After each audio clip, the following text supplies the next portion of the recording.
नालंदा के इस्लामपुर विधानसभा क्षेत्र के विधायक राकेश कुमार रोशन ने अपने आवास पर मतदाताओं को संबोधित करते हुए कहा कि बिहार सरकार एवं केंद्र सरकार के दबाव में आकर निर्वाचन आयोग ने पूरे बिहार में मतदाता सूची गहन पुनरीक्षण कराकर बिहार के मतदाताओं को वोट के अधिकार से वंचित रखने का कार्य कर रही है। उन्होंने कहा कि इस्लामपुर विधानसभा में 22,523 मतदाताओं का नाम काटा गया है, जो पूरे मतदाता का 7.4% है। इस मामले पर निर्वाचन पदाधिकारी ने बताया कि 10,726 डेथ मतदाता का नाम काटा गया है एवं 442 व्यक्ति मौजूद नहीं हैं।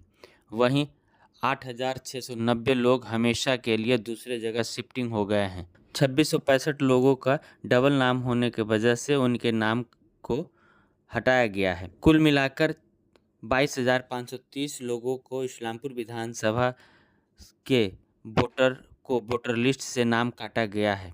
अभी तक किस आधार पर मृतक लोगों की पहचान की गई है और परमानेंट शिफ्टिंग लोगों की आंकड़ा कहां से मिला है, यह निर्वाचन अधिकारी नहीं बता रहे हैं।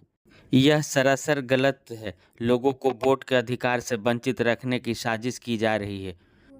उन्होंने कहा कि सीएजी रिपोर्ट के अनुसार 2022-23 में बिहार सरकार के द्वारा 71,000 करोड़ रुपए खर्च हुआ है, जिसका कोई हिसाब किताब नहीं है। नीतीश सरकार की अगर जांच निष्पक्ष रूप से कराई जाए तो बिहार की जनता के पैसे के घोटाले का उजागर होगा और नीतीश सरकार के सुशासन एवं निजी विकास की पोल खुलेगी। सीएजी का रिपोर्ट का कॉपी लेके हम आए हैं, सब विधानसभा के सदस्य को मिला। इसमें 2022 के इसमें 71,000 करोड़ रुपया बिहार सरकार का खर्च हुआ, उसका कोई अता पता नहीं, कोई हिसाब नहीं। सीएजी ने खुद कहा। तो अब आप समझ सकते हैं कि रिपोर्ट विधानसभा में सीएजी का भी आया और पीएससी कमेटी का भी आया। हम भी पीएससी कमेटी के मेंबर हैं, इसलिए हम भी उस कमेटी में रहते हैं, हमको सारी बात की जानकारी है। तो वो रिपोर्ट आने के बाद भी सरकार के कोई भी मंत्री, कोई भी मुलाजिम अभी तक इस पर कुछ बोलने के लिए तैयार नहीं है। और एक दिन बेशर्मी का हाथ पार करके बिहार का उप मुख्यमंत्री सम्राट चौधरी जी बोलते हैं कि ये तो तेजस्वी जी के समय का है। अरे भैया, हम कहा 10 लाख नौकरी का हम गिनाते हैं तो कहते हो कि तो मेरा क्रेडिट है, नीतीश कुमार का है।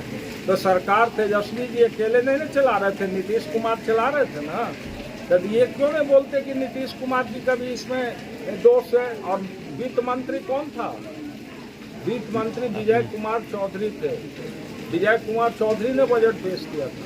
तो ये 70,000 करोड़ जो बिहार के गरीबों का गाढ़ी कमाई का पैसा, टैक्स का पैसा, जो बिहार सरकार बिना कोई हिसाब किताब किए हुए, बिना कोई हिसाब दिए हुए जो बंदरवाट किया है, ये एक बहुत बड़ा घोटाला है।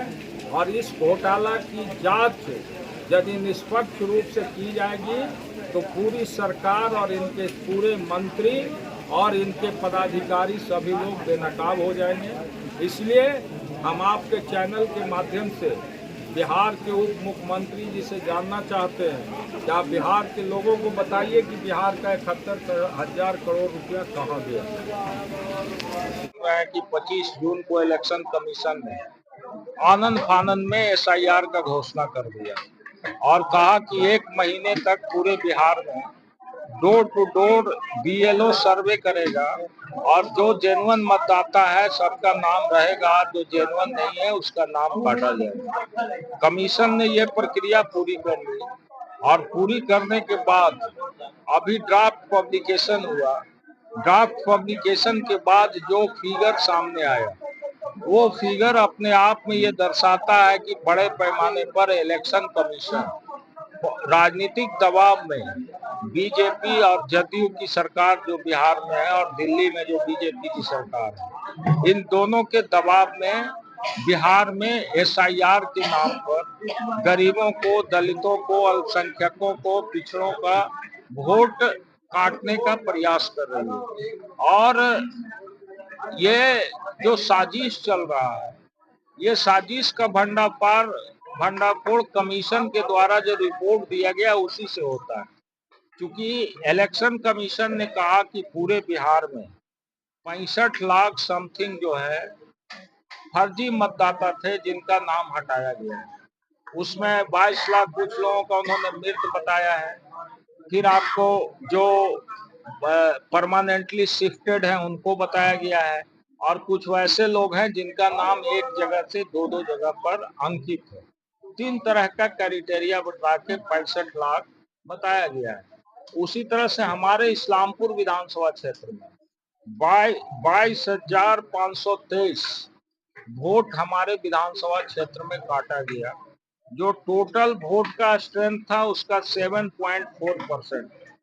अब ये 7.4% जो वोट काटा गया है उसमें जो हमारे विधानसभा के निर्वाचन पदाधिकारी हैं उनका ये कथन है कि इसमें 10,726 लोग मर गए, 442 लोग एब्सेंट पाए गए, परमानेंट शिफ्टिंग 8690 लोगों का है जो यहाँ से कहीं दूसरी जगह बस गए, और डबल ये एंट्री जो है 2665 लोगों का है।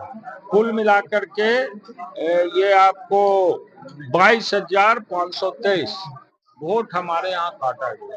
प्रेजेंट कर रहे हैं इस देश का 1 अरब 40 करोड़ जनता का आपके प्रति भरोसा है, उस भरोसा को आप तोड़ रहे हैं। आप किसी पॉलिटिकल पार्टी के पक्ष में, तो हम लोगों ने तो कहा है भाई कि इस तरह का चुनाव होने से क्या फायदा है। फर्जी चुनाव कराने से बेहतर है कि सरकार को एक्सटेंशन दे दो, 5 साल और इसी को बढ़ा दो। नहीं तो यदि जेन्युइन चुनाव कराना चाहते हो तो राइट टू वोट हमारा है, लीगल राइट है, और इस राइट को ही आप छीन रहे हैं। तो जैसे नोटबंदी हुआ वैसे वोटबंदी हो रहा।